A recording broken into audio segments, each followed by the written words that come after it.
G'day everyone, today I'm about 3 hours outside of Adelaide in the regional town of Peterborough to visit the Peterborough Steamtown.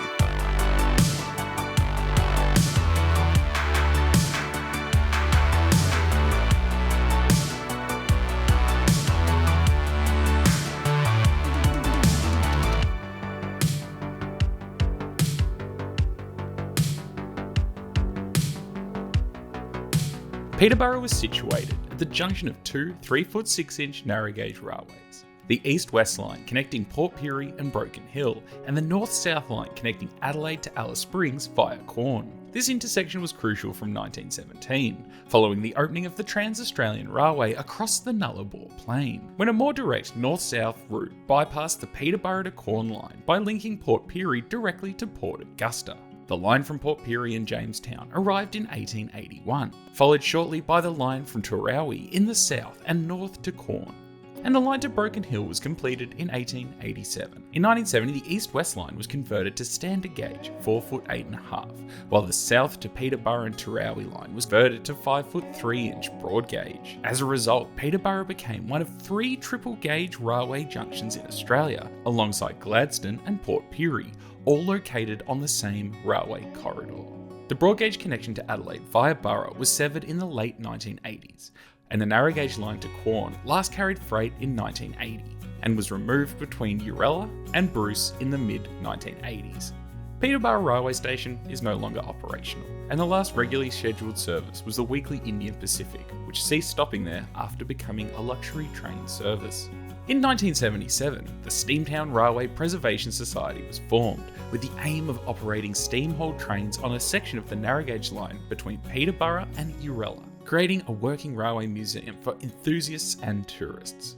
The Society amassed a collection of both steam and diesel locomotives, including the West Australian locomotives PMR 720 and W901, in working order, along with 6 fully restored wooden-bodied passenger carriages that were in service on the Trans-Australia line with the Commonwealth Railways from 1917 to 1928, and the Society operated the roundhouse and locomotive workshop complex built by the South Australian Railways.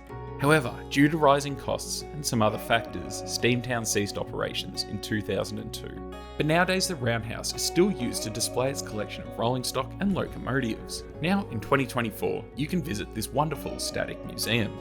Outside, you're met with former West Australian narrow gauge locomotive W907. As you enter the museum via the gift shop, you're given a map and some basic information.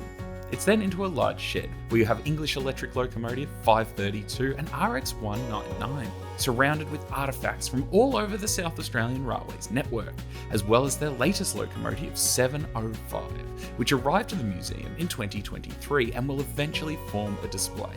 In the former rail yard, you're taken on a guided tour which is continuously running, and you just join wherever they're at.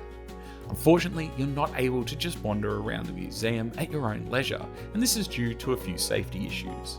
Nonetheless, our guide was a wealth of knowledge and let us know all about the history of the area, facility, and of course the locomotives and rolling stock. Now, I won't go into too much detail on the exhibits here, as I encourage you to make the trip out there and visit the museum, but I can certainly say it's worth it. And this is the second time I've been, and I've enjoyed both visits to broaden my knowledge on South Australian railways. Now, one of the most interesting parts of a museum is its roundhouse and its triple gauge turntable, which is the only one of its kind left. And the carriage that resides on the turntable is used for seating at a sound and light show. The museum is home to numerous locomotives and rolling stock, like Alco 830s, an iconic English-built streamliner, the NSU, a number of West Australian steam locomotives, Way of Works trains and gangers trolleys, as well as passenger carriages, from standard sitting cars to the more luxurious, and even a travelling nurse's office, as well as freight cars from across the 3 gauges. And as well as that, the museum does offer a sound and light experience. However, as I was only out there for the day, it might be a reason for me to return to see this in the future. Now, the museum is open 7 days a week, only closing for Easter and Christmas, but of course it does pay to ring ahead just to make sure. The entry to the museum is $27 per person, which is for the 90-minute walking tour, and it's an additional $30 for the sound and light show, which runs for 70 minutes. So to get here, you unfortunately can no longer catch a train to Peterborough. As well, it is South Australia, and regional passenger services are non-existent. So you will need to drive, and it's a 3 or so hour drive from Adelaide, or 1.5 hours from Port Augusta, and you never know what you might find along the way. Although it's a shame tourist trains don't run here anymore, I think the museum is certainly worth a visit for any rail fan. And I mean, you can keep going all the way to Pitchy Ritchie, which is a railway that I hope I can make it to one day. So I hope you've all enjoyed taking a look around Steamtown. And if you've visited, or perhaps you're planning to, do let us know if you decide to make the trip. And let them know that you saw it here. And once again, thank you all so much for coming along to check out Steamtown, and we'll see you again soon. Hooroo!